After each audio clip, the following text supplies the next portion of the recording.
Hello, welcome.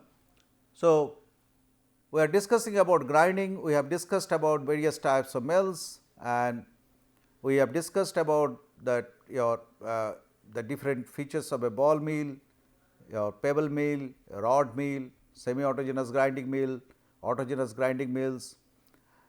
We had also discussed about the critical speed of a ball mill, and as you see that these are all basically tumbling mills. So, that your critical speed plays an important role in any type of tumbling mill. So, in this lecture what do we try to do? This is not a lecture, actually I try to use it as a your tutorial, that is how do I apply that equation what we had derived for the critical speed calculation, and then how do I use it for solving different problems. There is an example 1. The question is, what is the critical speed of a ball mill of 1 meter internal diameter charged with 0.075 meter balls? That means, we are having only one type of ball, and that your diameter of these balls are 0.075 meter and the ball mill diameter is 1 meter. So, we need to calculate what is the critical speed of a ball mill. How do I do it? Now, the given parameters are the diameter of the ball mill is 1 meter. Be very careful about the units. Diameter of the balls are 0.075 meter. So, the critical speed of the ball mill, if you remember the equation, is critical speed denoted as NC is equal to 42.3 divided by square root of capital D minus D, where capital D is the diameter of the ball of the mill and small d is the diameter of the balls. So, if we put the values of the capital D, that is the diameter of the mill is 1 meter minus small d is 0.075 meter. So, that will give you an RPM of 43.98 RPM. So, that means this is the critical speed.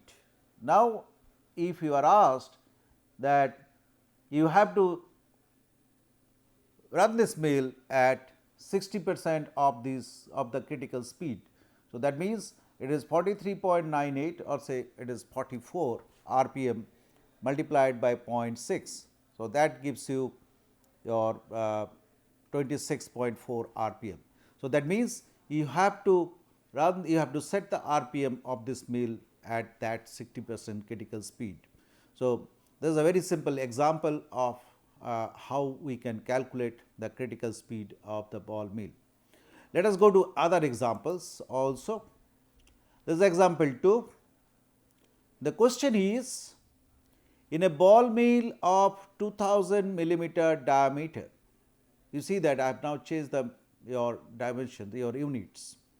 So, in a ball mill of 2000 millimeter diameter, 100 millimeter diameter steel balls are being used for grinding at a speed of 15 RPM.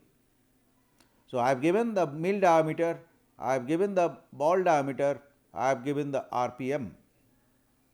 Now, question is, at what speed will the mill have to run if the 100 millimeter balls are replaced with 50 millimeter balls? So, what the question is, that is, if you replace these balls with a 50 millimeter balls, at what speed the mill should be run? All other conditions remaining same. Okay. So, we are given the diameter of the mill, ball mill is 2000 millimeter, that is equal to 2 meter. Diameter of the balls is 100 millimeter, that is equal to 0.1 meter. So, the critical speed of the ball mill is 42.3 divided by square root of capital D minus small d. So, now we put the value of 2 and 0.1, we get a value of 30.69 rpm. So, the critical speed of the mill is 30.69 rpm. So, we have to now calculate that 15 rpm when it is being rotated, that means what percentage of critical speed is being used to run this mill. So, we have to maintain that identical percentage of your critical speed for rotating that mill. So, now we can calculate, as the mill is running at 15 rpm, the percent of critical speed the mill is operated will be equal to 15 by 30.69, that is the critical speed, and this is the rpm at which you are running the mill. So, 15 by 30.69 into 100, so that is equal to 48.9%. So, that means at the given condition the mill is being run at 48.9% of the critical speed. Now, when we change the ball diameter, we have to run the mill at the same 48.9% of the critical speed. So, what do we have to do now? We have to now recalculate the critical speed of the mill when the ball diameter is 50 millimeter. Okay? Let us do that. So, critical speed of the ball mill, if the balls are of 50 millimeter diameter, so NC, that is the critical speed, will be equal to 42.3 divided by square root of capital D minus D, that is equal to 42.3 divided by square root of ball mill is 2 meter diameter and this is 50 millimeter, means is 0.05 meter. So, that will give you 30.29 rpm. So, the critical speed of the mill changes when you change the ball diameter. So, now you have to run this mill at the identical condition, means at 48.9% of the critical speed. So, we can easily calculate that what would be the operating speed of the mill, that is 30.29 into 48.9 divided by 100, that is equal to 14.81 rpm. So, this is how, these are the two examples. You can see that how this equation of critical speed we can use even to monitor or even to optimize the parameters of my mill. I will show you some more examples similar to this. This is example 3, where the question is, what rotational speed in revolutions per minute, that is rpm, would you recommend for a ball mill of 1200 millimeter in diameter charged with 75 millimeter balls? What rotational speed in revolutions per minute would you recommend for a ball mill of 1200 millimeter in diameter charged with 75 millimeter balls? So, what I have to do? That is, I have to calculate first the critical speed, and then I have to say that mill, if I want to operate the mill from 60 to 90% of the critical speed. So, what is the range of that rpm? So, very simple problem. So, again we will do the similar fashion. The diameter of the ball mill is 1200 millimeter, that is equal to 1.2 meter, or the diameter of the balls is 75 millimeter, that is equal to 0.075 meter, right. So, the critical speed of the ball mill, that is NC, is equal to 42.3 divided by square root of 1.2 minus 0.075, that will give you an rpm of 39.9 rpm. General operating speed of the ball mill is 60 to 80% of the critical speed, or you may write in this type of your problem that we assume that the ball mill is being operated at a critical speed in between 60 to 80%. So, the 60 to 80% of 39.9 will give you a range of 24 to 32 RPM. So, now if I say that at what RPM you expect the much more finer product. So, if you remember that when you run the mill at a slower speed, because of your cascading action, you generate more of finer product. So, I would select at 60% of the critical speed, that is the 24 RPM. Or the question is that at what RPM you think that the productivity will be more. So, definitely when the RPM is at the highest, so that is 80%. So, that is at 32 RPM.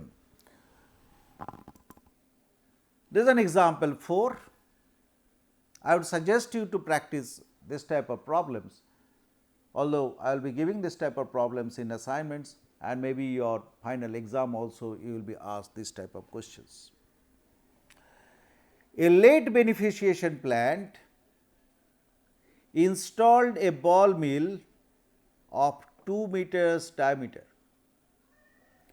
If it wishes to use 10 centimeter balls as a grinding media and operate at 70% of the critical speed, what would be the operating speed of the ball mill? This is a similar question what we have solved. So, the diameter of the mill is 2 meter, diameter of the balls is 0.1 meter. So, the critical speed we can calculate 42.3 divided by square root of 2 minus 0.1. So, that is 30.69 RPM, and you want to operate it at 70% of the critical speed. That means, the operating speed should be 0.7 into 30.69, that is 21.48 RPM. What I wanted to show through these examples, that is, say suppose you are getting a very relatively finer product through a closed circuit grinding or say your say through a closed circuit grinding operations. So, now what you can do, that is, I do not want that much of finer material.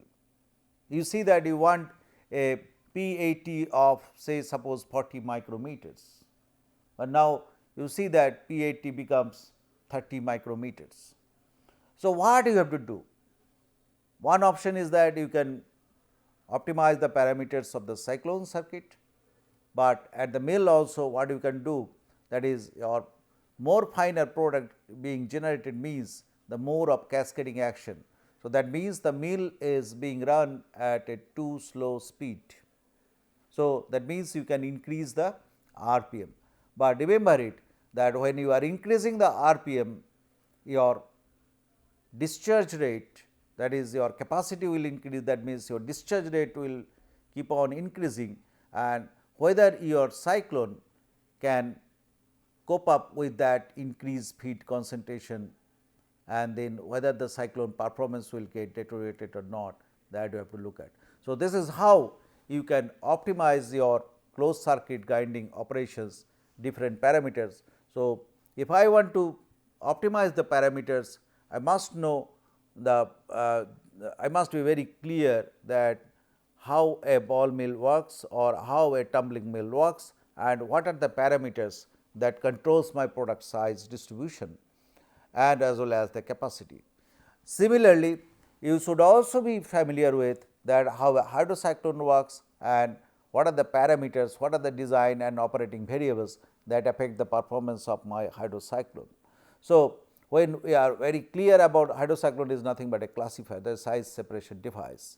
So, if I have thorough knowledge in the both the unit operations, that is your tumbling mill as well as the classifier, we can optimize the parameter as per your wish. So, this is the end of the lectures on grinding, or say we say that on comminution. So, next lecture we will start with industrial screening. Till then, thank you very much.